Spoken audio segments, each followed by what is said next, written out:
dalam beberapa tahun terakhir ini kan sudah banyak pengamat atau peneliti yang baik di dalam maupun di luar negeri yang mengatakan demokrasi kita itu mengalami kemunduran, mengalami backsliding, mengalami decline atau mengalami menjadi illiberal demokrasi, demokrasi yang tidak liberal atau menjadi demokrasi yang cacat, flow demokrasi. Kita harus menekankan pada pertama tadi itu keutuhan ya, keutuhan kebangsaan kita. Kita boleh berbeda politiknya, memilih calon berbeda, tapi kita adalah satu bangsa, satu nusa, satu bangsa ya. Jadi jangan kemudian perbedaan-perbedaan politik itu membuat kita kemudian berkelahi ya kan.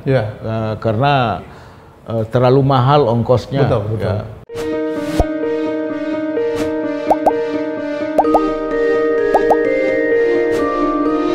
Ya, teman-teman, pilkada serentak sebentar lagi datang, bahkan pilpres pun sebentar lagi datang. Akankah negeri kita terpecah belah seperti yang terjadi sebelumnya? Ya, jadi dan oleh karena itu tamu saya cukup lama meminta beliau ya untuk datang untuk menjadi tamu saya, apalagi beliau ini orang yang sangat saya hormati, seorang tokoh Indonesia, ya seorang pemikir, seorang profesor yang relevan betul, apalagi beliau baru saja terpilih sebagai Ketua Dewan Pers. Prof. Aziumardi Azra sudah hadir di studio saya. Assalamualaikum, Prof. Assalamualaikum, waalaikumsalam, Bung Helmi. Terima kasih. Ya? Terima kasih juga diundang. Ini ya, akhirnya sampai juga ke sini. Helmi Yahya bicara. Terima kasih. Tapi ini sebenarnya Helmi yang mendengar lebih sebenarnya. Iya. Kali ini, Prof. Saya tuh baca biodata profesor tuh lucu banget ya. Wih, tamat IAIN, abis itu dulu katanya mau ke IKIP sebenarnya diminta ya? Iya, Prof. Iya, sebetulnya waktu saya tamat itu pengennya sih kuliahnya di IKIP Padang ya, tapi ayah saya nggak mengizinkan. Dia bilang kalau kamu mau sekolah di IKIP nggak dibiayai katanya. Kenapa? Ya kan. Ya mungkin karena bagi ayah saya almarhum pendidikan agama itu berbasis Islam itulah yang paling penting ya kan. Jadi semua anaknya dikirim ke sekolah ke perguruan tinggi agama itu termasuk saya ke IAIN. Saya bilang oke, kalau memang begitu ya sudahlah, saya masuk IAIN tapi di Jakarta, saya nggak mau di Padang gitu kan. Akhirnya saya ke Jakarta sini, masuk di IAIN Ciputat tahun 1976 gitu. Siapa sangka akhirnya menjadi rektor di sini? Oh iya, jadi di kampus IAIN Ciputat saya jadi aktivis ya kan, baik intra maupun ekstra ya. Walaupun begitu saya tepat tamat pada waktunya ya kan, sarjana muda tahun 79, kemudian doktorandesnya tahun 1982 ya kan. Setelah itu saya bekerja di LIPI. Saya memang rebelius ya. Rebelius, waktu mahasiswa juga rebelius. Jadi memimpin demo melawan Pak Harto, rejim Soeharto, rejim Orde Baru lah tahun 79 ya kan, 78 79. Pernah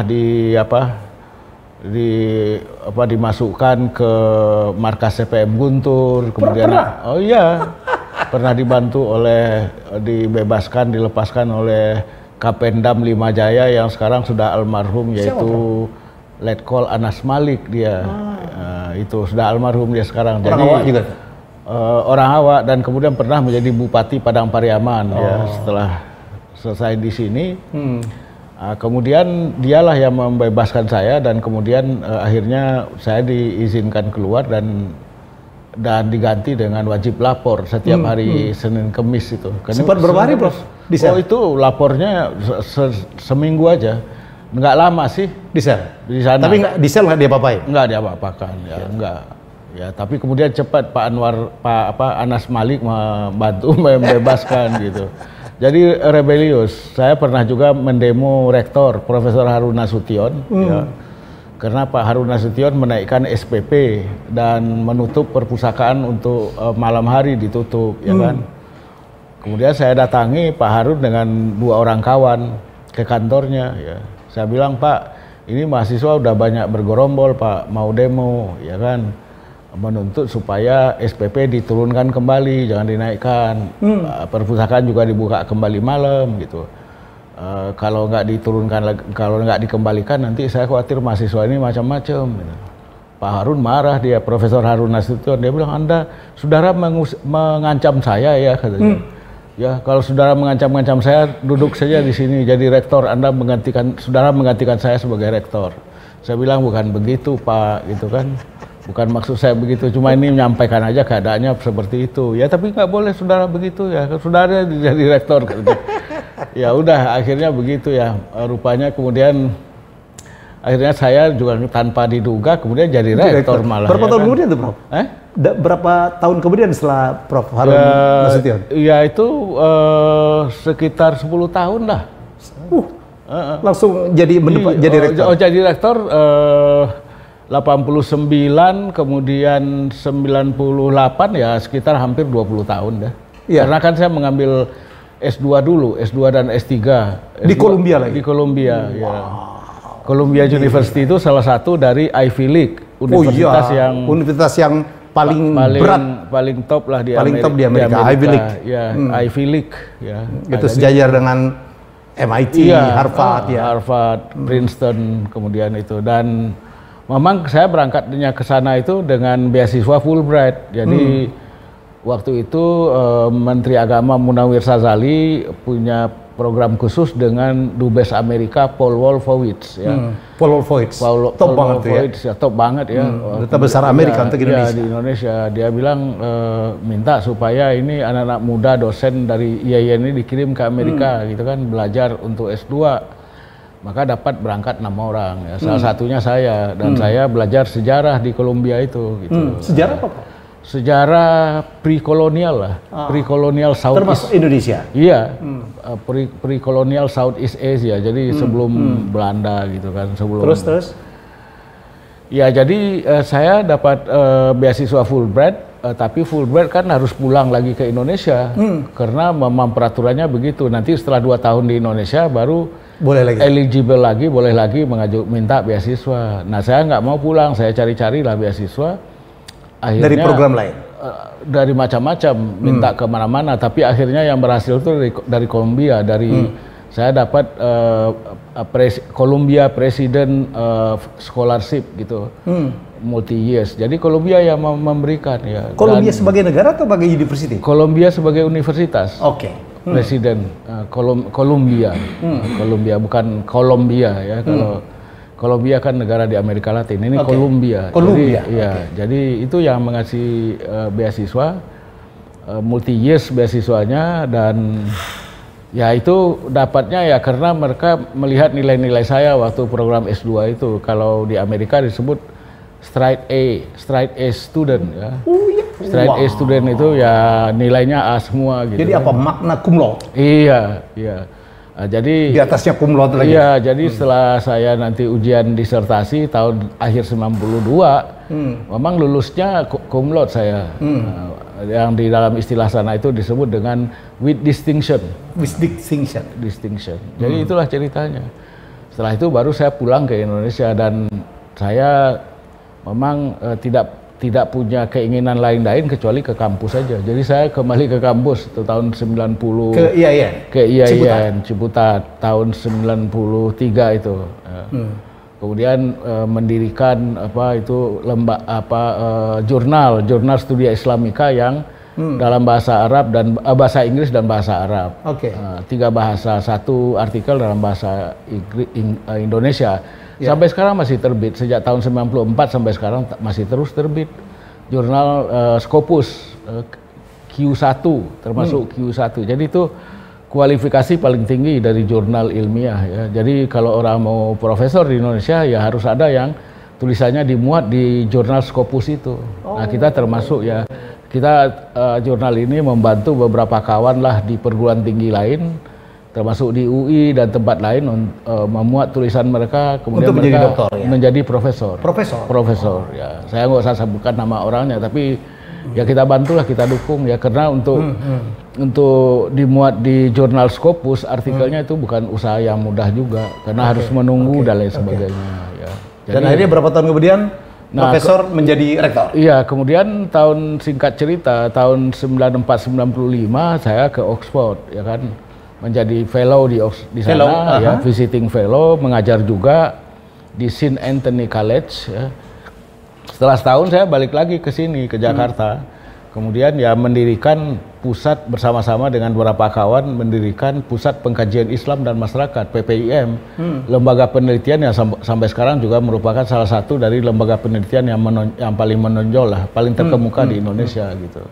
Oke. Nah itu, nah kemudian tahun 96, saya diminta oleh Rektor, Profesor Quraish Shihab untuk menjadi Wakil Rektor 1 ya. Rektornya Pak Quraish? Rektornya Profesor Quraish Shihab, ya kan. Saya bilang, Pak Quraish, saya lebih senang jadi peneliti aja, jadi orang bebas lah gitu kan. Dan saya nggak berpengalaman dalam birokrasi, karena selama ini juga dosen biasa aja lah aktif. Ya saya nggak mau lah begitu, menolak itu. Oleh Pak Quraish dia bilang, udahlah saya kasih waktu seminggu, Anda berpikir, nanti kembali lagi setelah seminggu. Setelah seminggu saya kembali lagi, kemudian Pak Quraish nanya, apa udah Anda putuskan, Anda menerima permintaan saya? Wah belum Pak, saya masih menolak Pak gitu. Terus akhirnya Pak Quraish bilang, Anda PNS ya? Anda PNS bukan katanya. Iya Pak, saya PNS. Ya kalau PNS harus ikut perintah atasan. Nggak boleh nolak. Sekarang saya perintahkan Anda untuk menjadi itu. Jadi Anda nggak boleh lagi menolak. Itulah ceritanya. Tahun 96 saya jadi Wakil Rektor dan kemudian oleh Pak Quraish diberi mandat 2. Yang pertama, mandat membuat konsep naskah akademik perubahan institut menjadi universitas. Jadi itu menyiapkan konsepnya. Yang kedua, menyiapkan juga proposal untuk pencarian dana bagi pembangunan kembali kampus gitu. Jadi 2 itu. Nah, tahun 97 Pak Quraish menjadi Menteri Agama, kabinet Pak Harto yang terakhir. Ya, tapi tidak berumur lama kan, bubar dan kemudian ya kepemimpinan di IAIN itu berganti, kemudian pemilihan, akhirnya saya terpilih jadi rektor dan tahun 98, Oktober 98 diangkat atau dikukuhkan menjadi rektor berdasarkan kepres dari Presiden Habibie. Oke. Nah itu dia. Nah jadi itu saya pertama sebagai rektor IAIN, tapi kemudian mandat mengubah IAIN ini menjadi universitas dan itu berhasil tahun 2002. Dan itu menjadi cikal bakal ikut dan jadi cikal bakal yang lain menjadi universitas yang lengkap lah ya kan. Lengkap itu maksudnya kita punya fakultas-fakultas yang selama ini tidak ada di IAIN. Misalnya bahkan termasuk Fakultas Kedokteran dan Ilmu Kesehatan, ya, FKIK. Ya. Kemudian ada juga Fakultas Psikologi, kemudian ada juga Informatika, ada di situ, Saintek, ada apalagi kemudian belakangan juga ada FISIP dan seterusnya. Jadi makanya jangan heran tamatan UIN itu ada yang ahli komputer. Iya, karena ada hacker juga ya. Ada program IT-nya dan sistem komputernya. Jadi itulah ya. Prof, saya potong. Waktu jadi rektor pernah di demo juga nggak? Oh, saya di demo. Terutama zaman Gus Dur. Zaman Gus Dur ada mahasiswa-mahasiswa terutama maaf saja ini dari kawan-kawan PMI mendemo saya ya kan, karena saya suka mengkritik Gus Dur, Presiden Abdurrahman Wahid. Jadi mereka nggak suka ya kan, saya mengkritik Gus Dur kan orangnya eklektik gitu kan. Jadi itu hukum karma kali Prof ya? Dulu pernah ke demo, sekarang di demo juga. Iya di demo juga, saya hukum karma itu ya. Yang mendemo saya itu bawa spanduk lah, saya dituduh korupsi ya kan. Dituduh korupsi dana pembangunan, ada beberapa bangunan di situ, 3 gedung gitu, saya dituduh korupsi 2M gitu kan. Ya nggak ada, saya bilang tanya aja, saya juga nggak tahu duitnya kan dari hal ini dari Kementerian Agama langsung kepada pemborong, jadi saya nggak tahu apa-apa, Anda boleh tanya, ini orang-orangnya gitu kan. Terus akhirnya mereka bilang, wah Pak Harto aja, Presiden Soeharto aja bisa kita turunkan gitu. Kalau apalagi kalau cuma rektor begini doang katanya. Maksudnya kayak saya gitu kan. Ya coba aja saya bilang. Akhirnya nggak berhasil gitu kan. Jadi itu sepanjang 2 tahun 99-2001 lah masa pemerintahan Gus Dur ya kan. Tapi setelah masa Ibu Mega, Presiden Megawati keadaannya lebih stabil kan. Nah pada itulah kemudian kita lebih bisa konsentrasi membangun menjadi universitas. Yang kemudian menjadi Universitas Islam Negeri yang pertama di Indonesia. Nah, kalau sekarang sih udah banyak, 23 semua sekarang. Wow. Ya. Oke Prof, kembali ke lead saya tadi. Prof sekarang menjadi Ketua Dewan Pers. Iya. Gitu. Jadi ini saya nitip banget bertanya ya. Kita ngeri banget yang terjadi pada pemilu terakhir ya Prof ya. Di mana negeri kita terpecah, ada cebong, ada kampret. Sampai sekarang tuh Prof, ya kadrun ya, jadi itu ekses daripada pemilihan yang demikian keras, sistem pemilihan yang menurut saya perlu kita pertimbangkan juga nih bagaimana. Dan Prof sekarang sebagai Ketua Dewan Pers, yang paling banyak memecah belah juga itu antara lain itu adalah dari media. Ada media-media, kan ini yang menjadi tanggung jawabnya Ketua Dewan Pers. Gimana Prof? Ya kalau dikaitkan dengan Dewan Pers memang tugasnya berat sekali ya. Ya saya juga diminta menjadi ketua dewan, menjadi anggota pertama kali dan kemudian jadi ketua, dipilih sebagai ketua Dewan Pers. Keinginan mereka ya supaya pers kita ini bisa tumbuh lebih sehat lah gitu. Karena memang dalam beberapa tahun terakhir perkembangan pers kita ini tidak terlalu menggembirakan ya. Dalam arti? Misalnya saja dalam kaitannya dengan peranan pers dalam hubungannya dengan politik ya kan. Politik itu terutama demokrasi lah, pertumbuhan demokrasi di Indonesia. Dalam beberapa tahun terakhir ini kan sudah banyak pengamat atau peneliti yang baik di dalam maupun di luar negeri yang mengatakan demokrasi kita itu mengalami kemunduran, mengalami backsliding, mengalami decline atau mengalami menjadi illiberal demokrasi yang tidak liberal atau menjadi demokrasi yang cacat, flow demokrasi.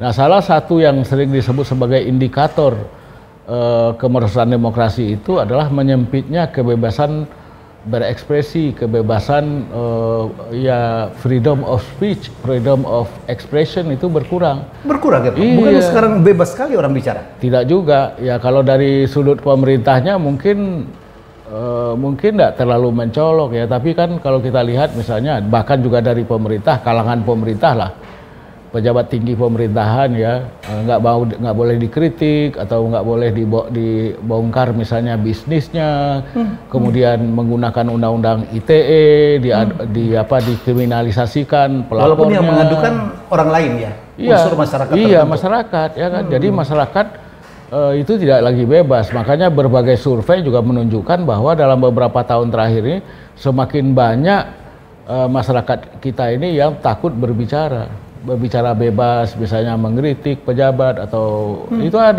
udah banyak penelitian mengenai itu. Jadi kebebasan berekspresi itu menyempit, ya kan. Orang-orang yang berpikir kritis itu ya itu ditakut-takuti atau diancam dengan undang-undang ITE, pencemaran nama baik, ya kan. Dan kemudian juga diganggu oleh pendengung, oleh buzzer, oleh influencer, atau kalangan kampus yang mengadakan seminar atau diskusi dengan topik-topik yang dianggap sensitif itu juga diganggu. Misalnya topik mengenai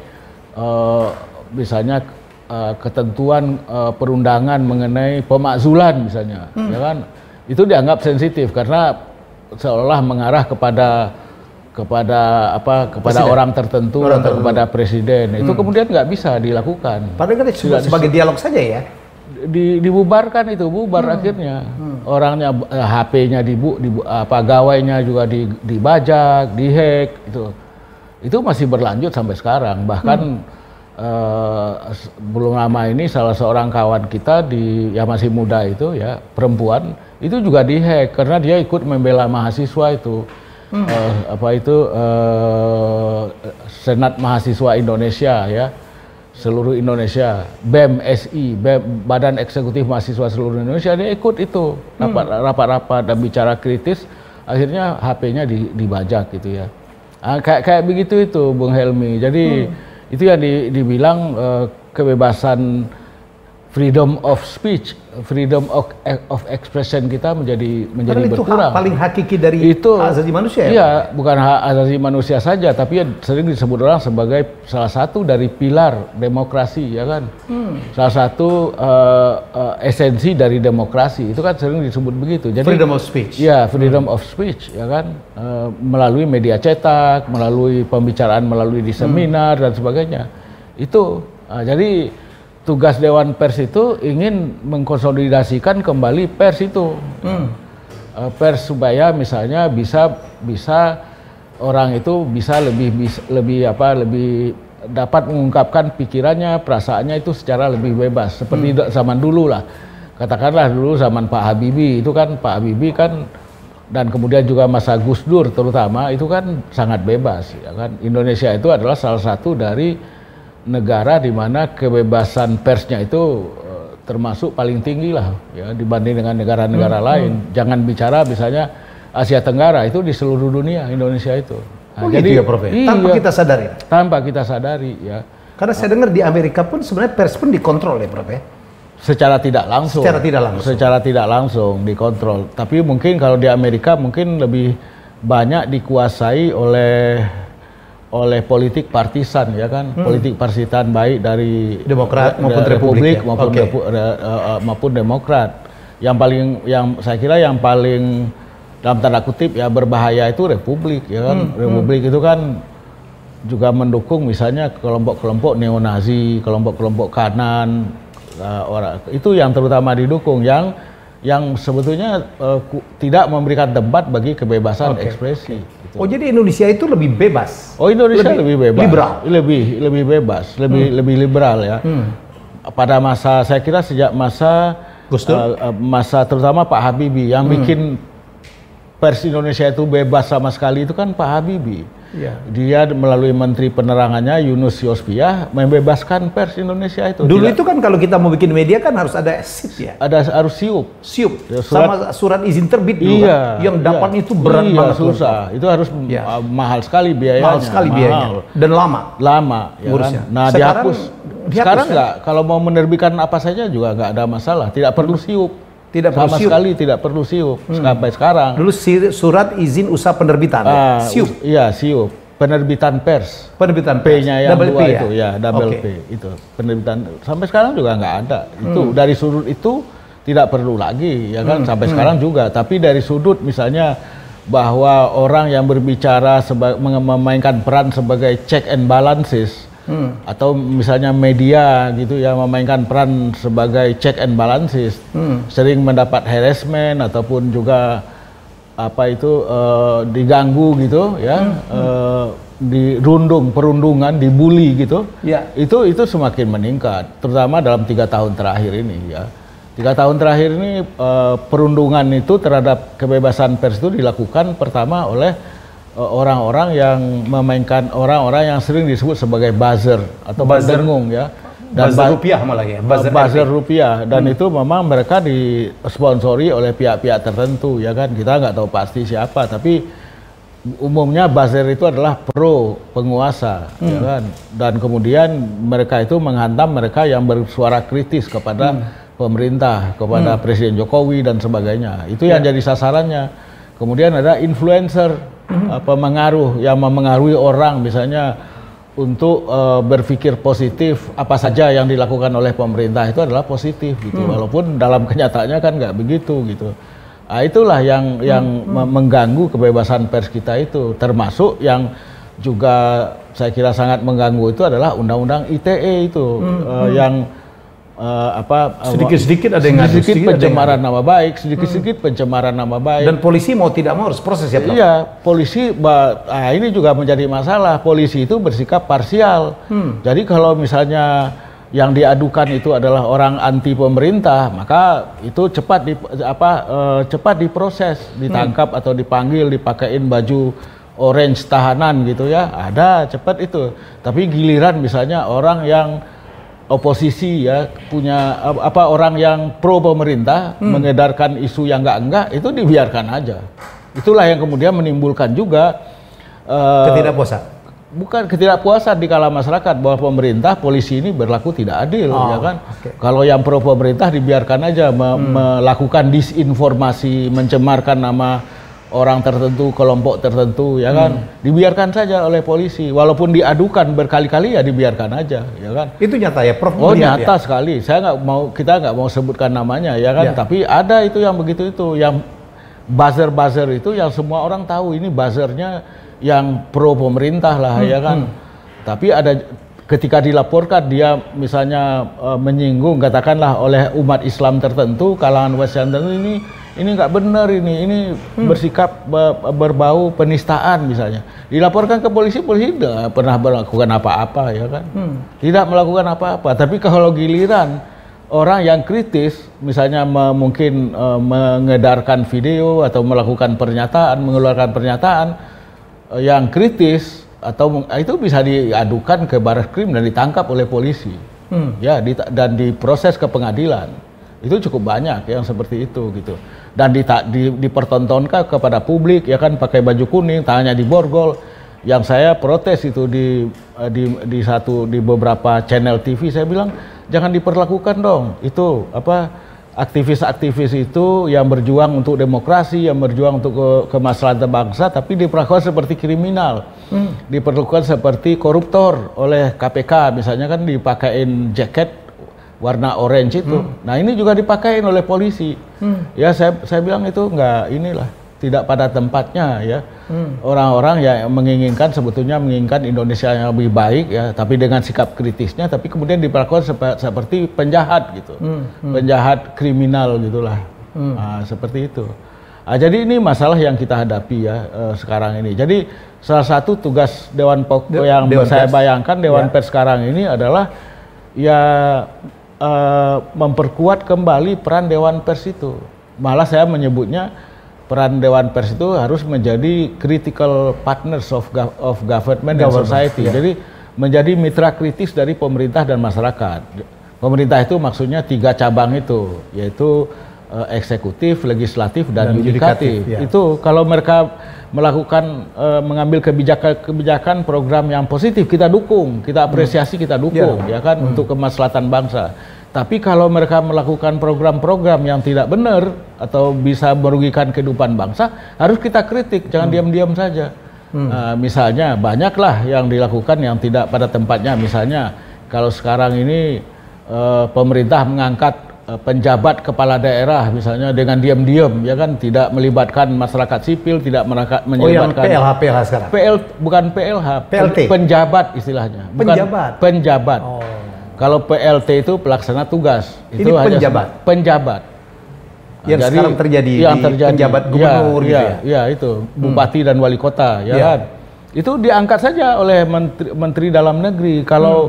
Kalau gubernur kan oleh presiden, Kepresnya. Kalau yang ini keputusan menteri dalam negeri, kalau bupati dan wali kota itu tidak sama sekali diangkat semaunya saja, ya kan? Tidak melibatkan masyarakat ya. Jadi itu yang saya kritik di media cetak terutama, bahwa ini sebetulnya pemerintah pusat ini mengambil alih daulat rakyat. Jadi kan bupati, wali kota, dan gubernur ini tadinya kan dipilih oleh rakyat melalui pilkada, ya kan. Tahu-tahu dicopot saja, diganti dengan penjabat gitu kan. Bagaimana menurut Profesor seharusnya menurut saya penjabat-penjabat itu? Menurut saya sih pertama pilkada digabung semua itu, dan kemudian akhirnya ada bupati, wali kota, dan gubernur yang habis masa jabatannya. Itu kemudian saya kira merugikan demokrasi. Jadi oleh karena itu pilkada itu harus diselenggarakan setiap tahun. Serentak misalnya, mungkin tidak seluruhnya 542 kota provinsi dan kabupaten kota di Indonesia ini kan mau digabung semua ini pilkada 27 November 2024 itu ya, yang separuhnya itu lebih dari separuh ya itu. Jadi itu harus diubah. Sistem pemilihan pilkada yang serentak seperti itu merugikan. Dan juga saya kira biayanya terlalu besar, kemudian resikonya juga lebih besar. Resikonya itu misalnya penyebaran logistiknya, kemudian juga tenaga di lapangannya. Itu kan yang dulu aja 800-an, yang 2019 yang meninggal itu petugas-petugas yang membantu KPU di daerah itu kan sampai 890 sekian meninggal, ya kan. Jadi ini pelajaran yang baik, jangan bikin lagi lah pilkada serentak sebanyak ini gitu, yang kemudian mengakibatkan ada bupati, ada gubernur, bupati, dan wali kota yang kemudian harus diganti dengan penjabat ya.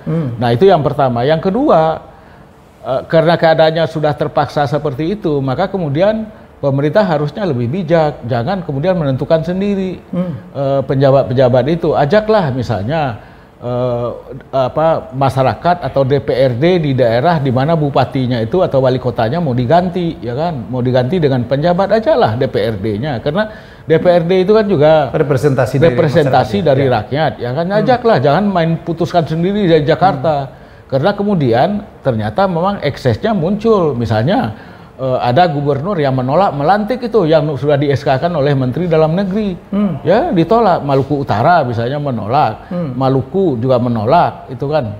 Kemudian ada bupati yang dilantik, baru dilantik 15 menit kemudian dia mengundurkan diri, ya kan, sebagai penjabat bupati.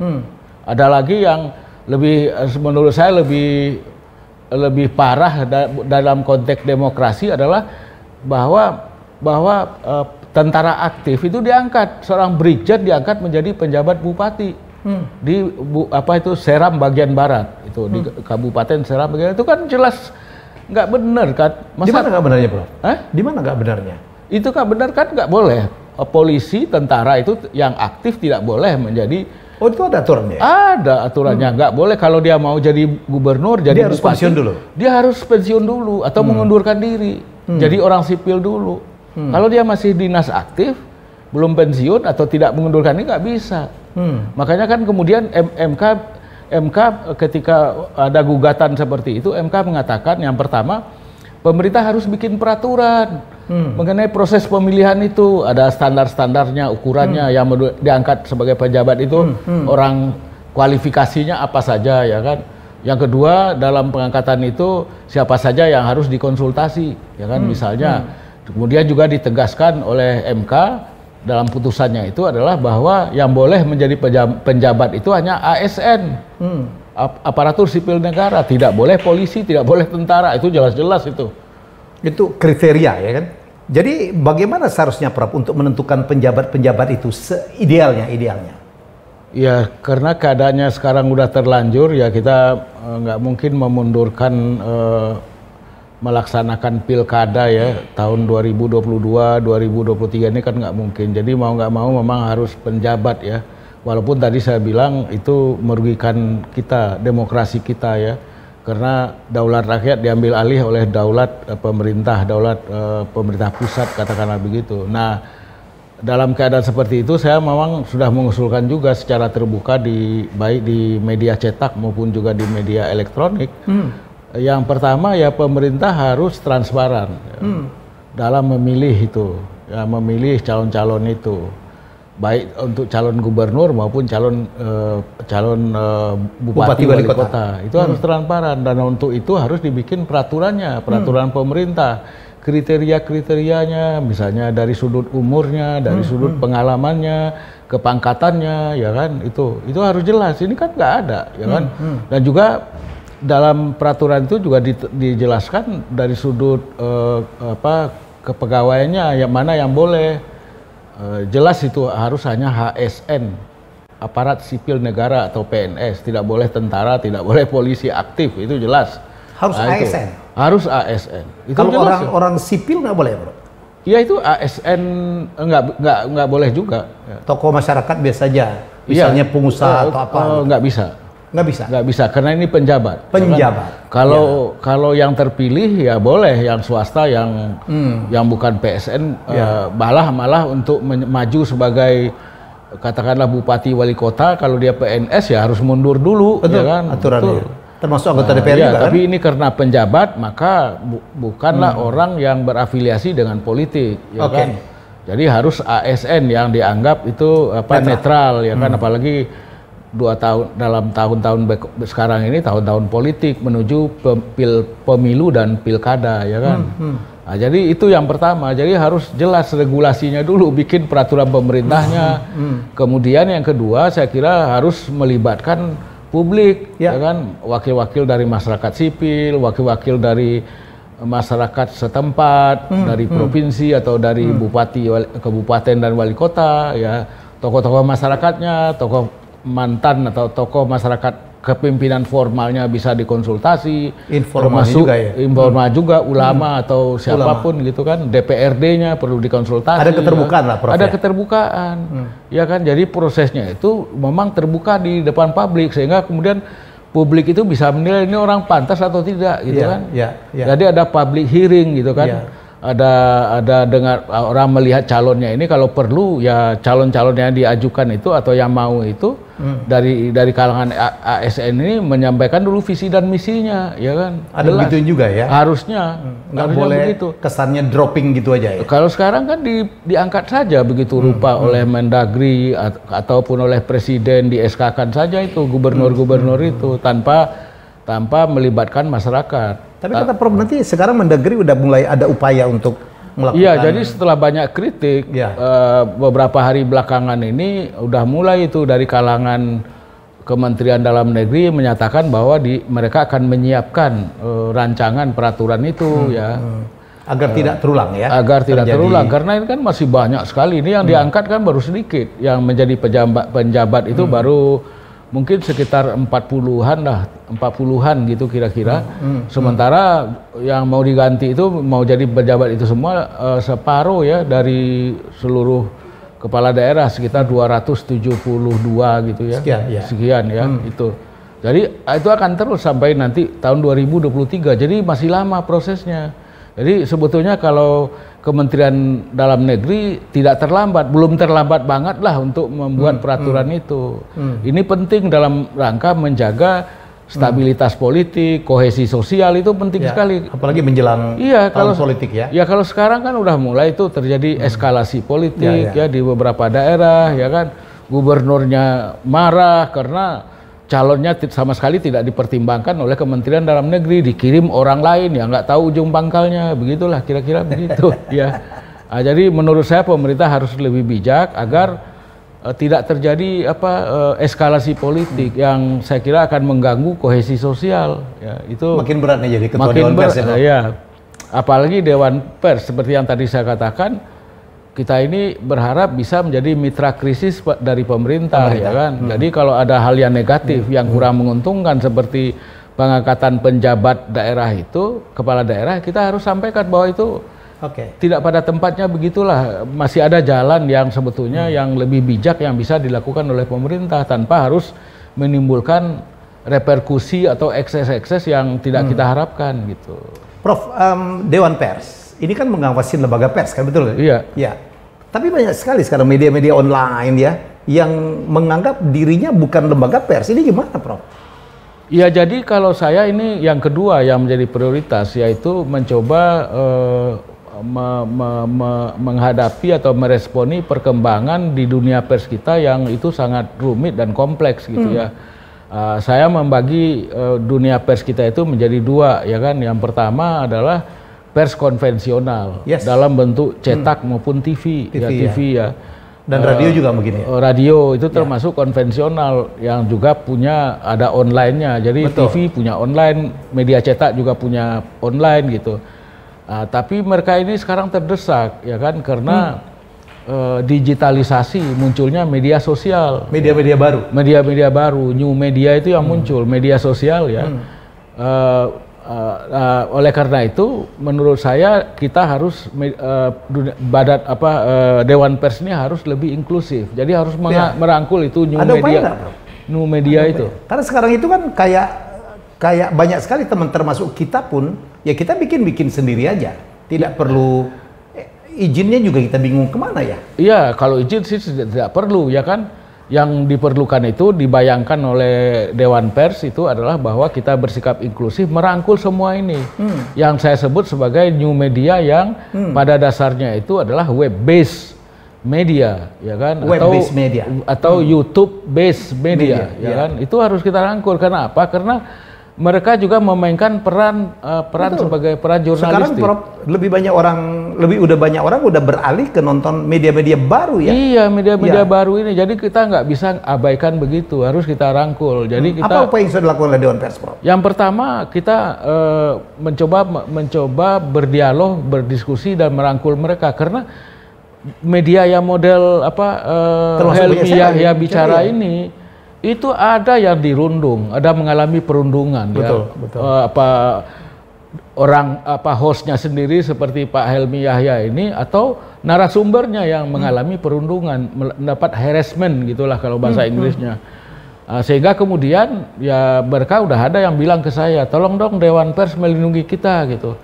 Saya bilang oke, mari kita sama-sama, ya kan, kita bangun, ya kan, kita sama-sama. Media baru ini adalah bagian dari medium ataupun lokus untuk penyebaran informasi. Betul, betul. Itu. Nah, oleh karena itu kita mau rangkul mereka, kita mau pertama mensosialisasikan prinsip-prinsip jurnalistik, ya kan, ya. Kalau misalnya orang yang sudah punya kredibilitas yang tinggi, model Helmi Yahya, itu nggak ada masalah, ya kan. Dia tahulah mana yang pantas dan mana yang tidak pantas disiarkan, ya kan, itu. Oleh karena itu kita juga mau sosialisasikan itu, dan kemudian juga menjelaskan mengenai prinsip-prinsip kode etik. Kode etik jurnalistik, kode etik bermedia sosial, itu semua kita sosialisasikan. Berat ya, Prof, karena jumlahnya banyak. Jumlahnya banyak. Sekarang orang bikin YouTube itu sendiri aja, Prof. Yang model Helmi Yahya bicara ini ada sekitar 210. Ada asosiasinya. Sudah ada asosiasinya. Sudah ada. Ada itu, ada asosiasinya. Mungkin ini Bung Helmi belum termasuk ya, tapi itu ada asosiasinya. Tapi di luar kita tuh, Prof. Ada orang bikin YouTube ini cuma sendiri aja, Prof. Iya, memang dia betul. Pakai ini sendiri, dia ngedit sendiri, tayangin sendiri, gitu. Ya, ada itu yang datang ke rumah saya mau wawancara itu, dia modalnya cuma HP saja, ya kan? HP, ya, termasuk kemudian dulu Soleh Solihun, ya. Iya, ada tripod, ada semacam tripod gitulah. Ya udah itu aja ya. Tapi saya lihat meskipun dia bekerja secara sederhana dengan alat teknologi itu, tapi dia kredibel, orangnya. Ya orangnya baik lah, kebetulan baik itu ya. Nah tapi juga di media sosial ini juga ada penyebaran informasi, disinformasi yang tidak benar, hoax dan lain sebagainya. Kita kemarin bukan apa-apa ya, saya itu berkali-kali nonton kayak kasus yang terjadi kepada sahabat kita, Ridwan Kamil. Ya. Wah kadang-kadang Prof, kita pikir judulnya, ih udah ketemu nih, ternyata tidak Prof, pelintiran-pelintiran clickbait, ya. Terus juga ada yang judulnya apa, isinya apa, fotonya apa. Ya.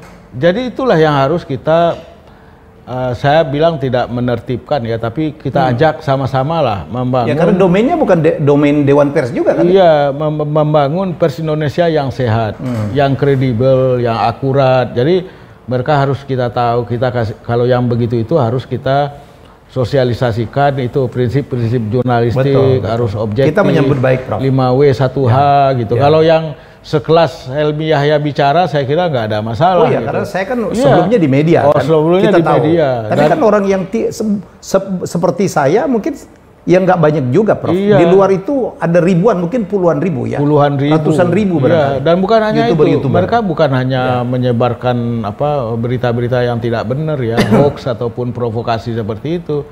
Mereka sering juga dalam tanda kutip ya disebut sebagai media abal-abal yang banyak sekali terlibat di dalam pemerasan terhadap pejabat di daerah. Oh iya? Iya, ya. Itu ya, misalnya saya baru tahu baru dari satu daerah nih siang ini, dari satu kabupaten di Jawa itu mengakunya ada 80 media sosial. Tapi 80 itu yang benar-benar itu cuma ada 2. Sisanya yang lain itu cuma kerjanya mengganggu pejabat, ya kan? Mengganggu pejabat, bupati, kepala dinas, iyalah macam-macam seperti itu. Macam-macam motifnya. Iya. Nah ini Prof, menjelang tahun politik 2023-2024 ini saya pikir waduh, karena ini kan independensinya kita nggak tahu ya, yang punya juga kita tidak tahu, motifnya juga kita tidak tahu. Ini bagaimana, Prof? Sementara masyarakat nanti akan terpapar dengan informasi-informasi yang belum tentu benar, ya. Yang pertama memang kita harus menegaskan atau memprioritaskan penguatan pers kita ini menjadi medium untuk kohesi sosial, ya, menjaga kohesi sosial. Itu jelas. Jadi kita akan bekerja sama dengan media-media yang ada untuk menyuarakan ini, menyebarkan pesan-pesan persatuan atau kohesi sosial, keutuhan sosial dan sebagainya. Ini saya kira media-media mainstream itu mau, ya nggak ada, mereka mau sangat bersemangat ya dalam sejauh yang kita coba gitu ya, kita ingin itu. Jadi kalau mainstream oke lah. Ya. Yang kedua kita juga ingin mendekati konglomerasi media. Jadi di Indonesia ini kan ada beberapa konglomerasi media dan bahkan di antara konglomerasi itu ada yang menggunakannya untuk kepentingan politik, politik partisan. Ya. Nah, terlihat ya, Prof? Iya, oh jelas. Saya nggak usah sebutkan namanya nanti ini, tapi ada yang seperti itu jelas sekali ya. Ini jadi mempengaruhi masalah independensi. Iya, independensi medianya. Media itu kan harus independen. Itu kan ada aturan ya, Prof ya? Oh, ada aturannya. Karena apa? Kode etiknya atau apa? Ada. Karena apa? Karena ruang yang mereka pakai itu kan ruang publik. Ruang publik. Tapi ruang publik digunakan untuk kepentingan politik partisannya sendiri gitu ya.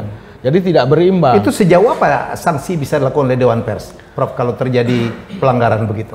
Dewan Pers tidak bisa mengenakan sanksi. Jadi oleh karena itu kita berniat atau bukan berniat, sudah melakukan pendekatan-pendekatan kepada konglomerasi media ini ya, supaya ya jangan terlalu mencolok lah gitu ya dalam sikap politiknya itu misalnya. Ya itu paling itu yang bisa kita lakukan ya, karena untuk melakukan tindakan misalnya memboikot misalnya kita nggak sampai ke situ misalnya, ya karena nggak bisa juga ya, Prof? Nggak bisa juga ya kan, apalagi di situ juga banyak insan pers yang bekerja kan. Ya jadi kalau kita bersikap terlalu keras pada mereka itu juga bisa membahayakan kesejahteraan para insan pers yang bekerja di situ gitu. Nah, dilematis juga ya? Ya tapi dilematis, sangat dilematis. Jadi oleh karena itu yang bisa kita lakukan ya kita bicara dari hati ke hati aja kepada mereka gitu kan.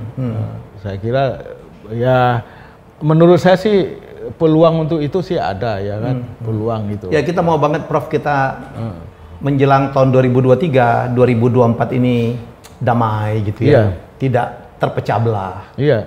Ya kalau kemarin 2019 menurut saya aduh, ada yang suami istri aja ribut, Prof. Iya sih.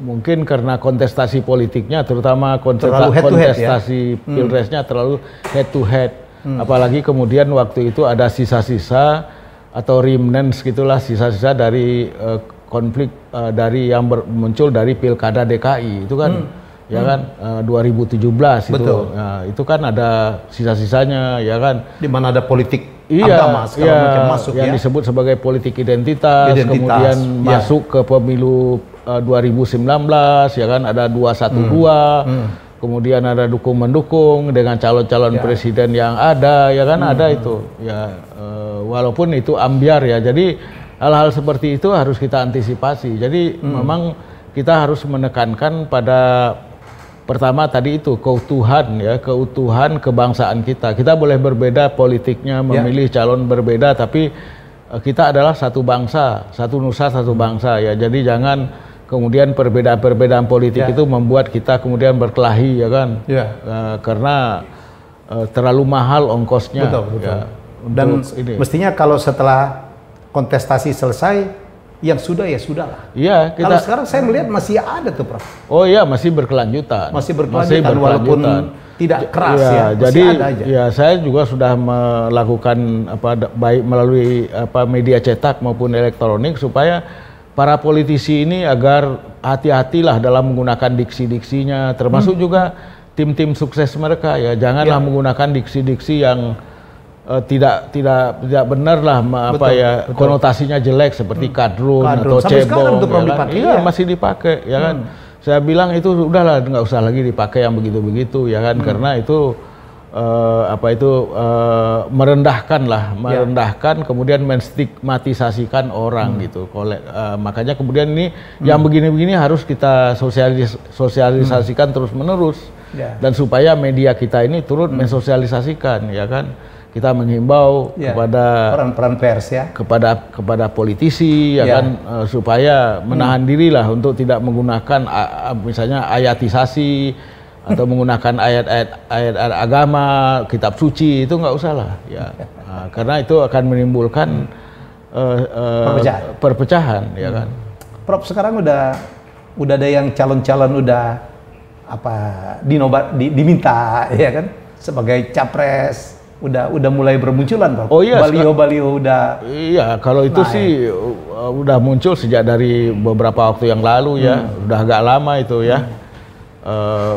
Calon-calon itu balihonya ada di mana-mana ya kan. Termasuk juga baliho Presiden Jokowi kan juga ada di mana-mana ya kan. belum waktunya. Saya bilang hindarilah ini mencuri start, ya kan. Startnya kan, karena bagaimanapun juga itu kampanye kan. Baru saja kemarin atau hari ini ditetapkan kampanye itu bolehnya cuma 75 hari. Ya kan? 75 hari mulai dari November tahun 2023, ya kan. Tapi ini udah nyolong start. Sekarang ini kan relawan, Prof, yang mendeklarasikan. Ya, tapi relawan kan nggak mungkin kalau nggak ada yang membiayai, ya kan. Relawan itu pasti ada yang membiayai, karena nggak murah juga kalau bikin billboard yang besar, ya, baliho yang besar itu pasti mahal. Biaya pembuatannya mahal, belum lagi pajaknya juga harus bayar, itu kan mahal. Jadi pasti ada sponsornya lah gitu ya. Jadi kita berharap kepada para sponsornya supaya menahan diri lah ya, dari jangan kampanye lebih duluan, misalnya membuat kaos, ya kan. Kemarin waktu Presiden Jokowi ke ND itu ada polisi itu menangkap kaos-kaos yang bergambar 3 periode, Presiden Jokowi 3 periode itu disita oleh polisi ya. Saya kira tindakan polisi itu benar, ya kan, jangan kampanye duluan lah gitu ya. Jadi saya kira aparat keamanan dalam hal ini polisi juga memang harus menegakkan hukum lah dalam hal ini. Kalau belum masanya kampanye ya jangan dibiarkan kampanye. Kalau ada yang menanam ataupun menegakkan baliho besar misalnya, ya udah cabut aja gitu kan, karena belum waktunya gitu. Ini kita bingung juga, Prof. Kita juga baru saja selesai ya menyaksikan demonstrasi mahasiswa yang berekses kemana-mana. Padahal Presiden sendiri menyatakan dia tidak bersedia 3 periode, Prof.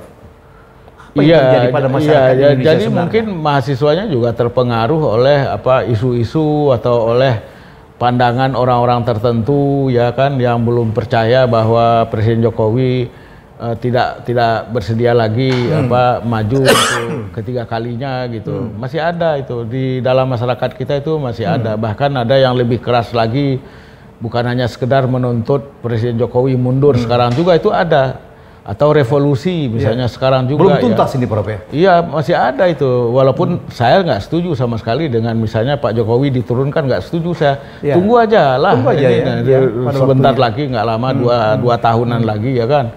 Apalagi revolusi itu akan menghancurkan negara ini. Udahlah, jangan revolusian. Ya, Anda siapkan aja calon-calonnya yang menurut Anda itu terbaik. Coba disiapkan itu, dikonsolidasikan, ya kan. Para pendukungnya, para pemilih yang akan memilih calon-calon yang menurut Anda hebat, ya. Itu yang harus dilakukan. Jadi bukan misalnya melakukan upaya-upaya misalnya menjatuhkan Presiden Jokowi misalnya. Itu saya kira nggak bermanfaat lah, lebih banyak mudaratnya itu.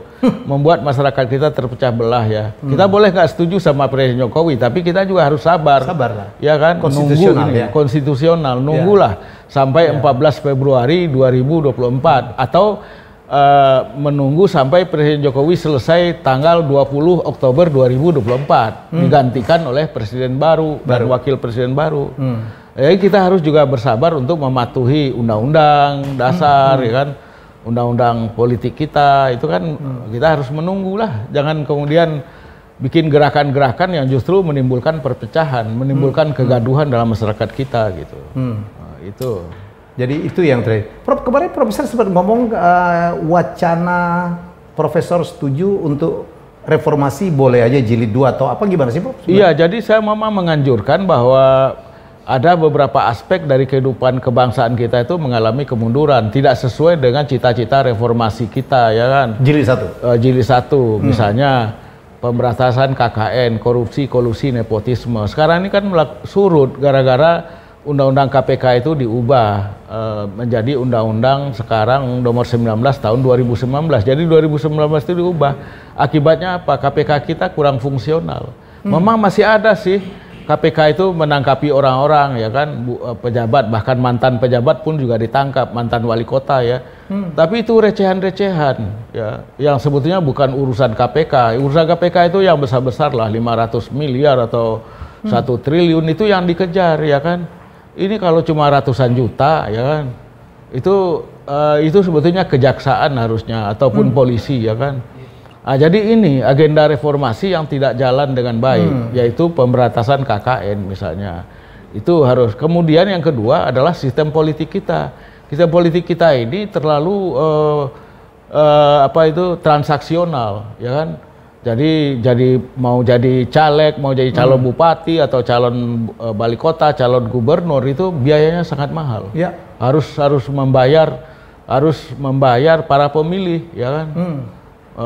Ya harus ngasih uang, ya kan? Dan jumlahnya sangat besar. Oleh karena itu kita perlu pikirkan apakah pilkada langsung untuk bupati, wali kota dan gubernur ini masih bisa. Mungkin ada cara-cara lain. Saya pernah mengusulkan supaya demokrasi kita ini yang seperti ini, yang transaksional ini diganti dengan demokrasi deliberatif, ya kan? Apa itu, Bro? Demokrasi deliberatif itu di mana posisi-posisi yang dipertarungkan itu diselesaikan secara musyawarah.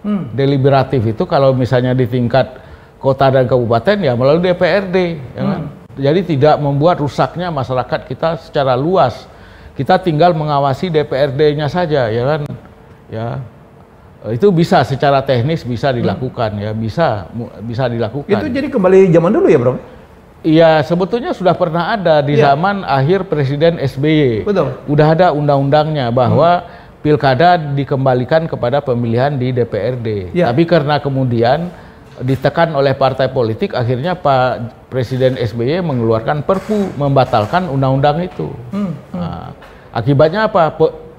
Money politik uang itu semakin kembali merajalela. Emang dijamin tidak terjadi money politik, Bro? Oh iya, tidak. Kita tidak bisa dijamin, ya kan? Tapi yang jelas tadi seperti yang saya katakan, skalanya menjadi lebih terbatas. Dan ya lebih kan? gampang diawasi. Lebih gampang diawasi, ya kan? Anggota DPR-nya lebih gampang diawasi. Dan bisa diketahui lah, misalnya kalau mereka menerima uang tinggal melihat aliran dananya saja, ya kan? Aliran dana di rekeningnya atau mungkin dalam bentuk kekayaannya, mungkin kekayaannya nambah misalnya dengan mobil Lamborghini misalnya, tadinya enggak, sekarang pakai mobil Ferrari misalnya, itu bisa dilacak lebih mudah daripada misalnya jutaan rakyat. Jelas gimana melacaknya? Bagaimana melacaknya? Ya jadi lebih mudah, lebih bisa dikontrol. Jadi menurut saya sih sistem politik kita harus diperbaiki. Yang kedua, dalam soal politik ini kita juga harus membenahi budaya politiknya. Budaya politik kita ini nggak mengalami reformasi. Karena apa? Karena partai politik kita misalnya, partai politik kita itu masih partai politik tradisional, ya, yang dikuasai oleh keluarga, ya kan? Darah biru istilahnya. Darah biru itu yang terjadi. Diwariskan. Ya, diwariskan. Beberapa partai kita seperti itu. Ya ada yang memang tidak seperti itu, tapi lebih sedikit gitu kan. Nah ini juga kita harus membangun partai politik modern, di mana budaya politik yang berkembang itu adalah budaya politik yang betul-betul demokratis. Itu yang harus kita bangun gitu. Bukan itu saja, Prof. Jadi di beberapa tempat nih, di kabupaten, wali kota. Jadi yang jadi kepala daerah itu aja. Jadi hari ini suaminya 2 periode, berikutnya istrinya. Berikutnya lagi anaknya gitu, berputar di situ aja, dan itu terjadi di banyak kabupaten. Sebetulnya kan dulu udah ada undang-undangnya itu bahwa tapi nggak boleh. Misalnya harus selang dulu 2 tahun atau 1 periode oleh orang lain. Tapi kan dibatalkan itu pasal itu oleh MK. Jadi ya susah ya, kita juga nggak paham pertimbangan MK. Akibatnya apa? Sekarang ini ada beberapa kasus di mana suami yang bekas bupati dengan istrinya yang bupati itu ditahan aja. Bukan hanya bertukar tempat, tapi ditahan sama-sama oleh KPK, oleh polisi. Atau ada beberapa kasus seperti itu gitu. Nah, jadi kan menyedihkan, memprihatinkan gitu kasus seperti itu. Oke, Prof, kita berharap betul Indonesia makin baik. Ya jelas lah, memang sih kalau kita lihat dari sudut masalah yang kita hadapi Indonesia ini memang rumit ya. Banyak sekali yang kadang-kadang kalau cuma kita lihat pakai kacamata kuda dari masalah-masalah itu, sering juga ada banyak orang melihat bahwa Indonesia ini nggak ada harapan, bahkan ada yang bilang Indonesia bubar. Saya menolak semua itu. Enggak menolak, saya menolak itu bahwa ada orang yang menolak Indonesia bubar itu enggak, bagi saya itu enggak ada itu. Saya tetap optimis sama Indonesia, ya kan? Tetap optimis dan saya kira Indonesia ini seperti diprediksikan oleh lembaga-lembaga internasional model World Economic Forum atau Price Cooper Waterhouse misalnya, itu nanti menjelang 2045, 100 tahun kemerdekaan itu menjadi negara keempat atau kelima di dunia, terkuat ekonominya di dunia. Jadi saya masih optimis tuh itu bisa tercipta. Asal yang begini harus kita rapikan. Asal ini kita rapikan ya secara bertahap, secara damai. Betul. Jadi jangan mengubahnya melalui revolusi. Betul. Apalagi terlalu kita mahal biayanya. Habis waktu, habis energi berkonflik ya, Prof. Iya. Aduh, iya, saling hajar makanya gitu. ya makanya kita harus sabar, kemudian menyelesaikan itu, siapkan. Daripada misalnya berpikir misalnya bagaimana mengganti presiden sekarang juga, udah siapkan calonnya, siapkan partainya, ya kan? Itu yang harus dilakukan gitu. Jadi jangan berpikir bikin revolusi, mengganti presiden, nyuruh presiden turun sekarang juga, itu nggak bagus lah, ya. Sama Prof, sekarang kan presiden threshold itu kan 20% ya. Jadi ini pun yang banyak diperbincangkan. Jadi saya pikir apapun yang terjadi, kita berharap bahwa calon-calon nanti akan berkompetisi, terutama Pilpres ya. 2024 memang adalah calon-calon yang dikehendakin rakyat. Iya, betul. Ya, Prof, bukan hanya karena mendapatkan mandat, betul ya, Prof? Iya, betul. Saya setuju itu. Iya. Dan kelihatannya sih ada gejala bahwa pasangan capres dan cawapres yang akan bertarung 2024 itu lebih dari 2 gejala. Itu yang kita harapkan, betul. Kita harapkan ya supaya tidak terjadi head to head seperti kemarin ya. Minimal 3 lah Pak ini. Jadi banyak teman-teman Prof berharap bahwa partai-partai yang punya hak untuk mencalonkan betul-betul mencalonkan calon-calon yang memang berkenan di hati rakyat. Setuju ya, Prof ya? Setuju. Harus begitu. Karena itu harapan kita. Iya, harapan kita supaya bisa memajukan Indonesia, lebih maju lagi gitu. Ya, apalagi kita target 2045 kita akan menjadi top 5, top 4 kekuatan ekonomi dunia. Kita yakin betul bisa mencapai itu dengan kekayaan kita, dengan kekayaan demografis kita, tapi jangan lupa PR kita juga harus kita selesaikan. Mari kita, untuk itu kita diperlukan prasyarat aman, kita tidak ribut ya. Kita betul-betul bisa mengoptimalkan sumber daya kita, baik sumber daya alam maupun sumber daya manusia. Terima kasih, Prof. Terima kasih. Saya doakan betul, Prof, sukses juga di Dewan Pers. Kami juga berharap besar karena Prof juga menyandang amanah yang demikian besar juga. Besar. Tapi kita percaya Prof dulu di IAIN berhasil melakukan perubahan-perubahan ya dengan kualitas seorang profesor tamatan summa cum laude dari universitas terbaik di Amerika, di dunia. Kita percaya betul. Saya baru kaget gitu. Ini pertanyaan saya. Profesor ini adalah orang Indonesia pertama yang mendapatkan gelar Sir dari Kerajaan Inggris, gitu ya, Prof? Iya, memang sih bukan hanya orang Indonesia, tapi dari negara persemakmuran ya. Negara persemakmuran itu kan wilayah yang tidak pernah dijajah oleh Inggris, ya kan. Nah, itu setahu saya sih belum ada yang dapat gelar CBE seperti saya. Apa namanya, Bro? Commander of the Most Excellent Order of British Empire. Ya. CBE. Berat kali kata orang. Iya, Panglima. Jadi saya itu panglimanya David Beckham. David Beckham itu OBE. OBE itu officer. Ini panglimanya? Saya panglimanya. Lebih tinggi lagi dari Lebih tinggi daripada David Beckham. Padahal nggak bisa nendang bola. Iya, kemarin saya ngasih sama-sama ceramah di sebuah perguruan tinggi di sini. Orang yang satu profesor dari Inggris, dia juga punya gelar OBE. Kan? Nah, jadi saya lebih tinggi dari dia gitu kan. Walaupun dia orang Inggris gitu kan. Ya, alhamdulillah lah. Atas jasa dalam bidang apa, Profesor? Kalau dari SK itunya, SK Ratu Elizabeth itu disebutkan di situ berjasa besar dalam memperkuat, mengembangkan intercivilizational dialogue and cooperation. Jadi dialog dan kerjasama peradaban, dialog peradaban ya, antar peradaban. Nah, itu. Top. Saya baru tahu itu, dan barangkali banyak juga yang tidak tahu. Ya, jadi kita doakan beliau tetap sehat. Terima kasih. Ya, tetap bisa menjalankan amanahnya. Kita berharap besar peran beliau, terutama sebagai Ketua Dewan Pers, bisa mengawal untuk agar pemain-pemain media ya, orang-orang media ya kita kawal pemilu ya, pilkada, pilpres, pileg yang akan segera kita jalan menjadi lebih ya berkualitas ya, tidak seperti kemarin ya. Kita jumpa dengan tamu saya selanjutnya dalam episode selanjutnya. Bye bye. Terima kasih sudah menonton Helmiah Bicara. Jangan lupa untuk like, komen, share dan subscribe.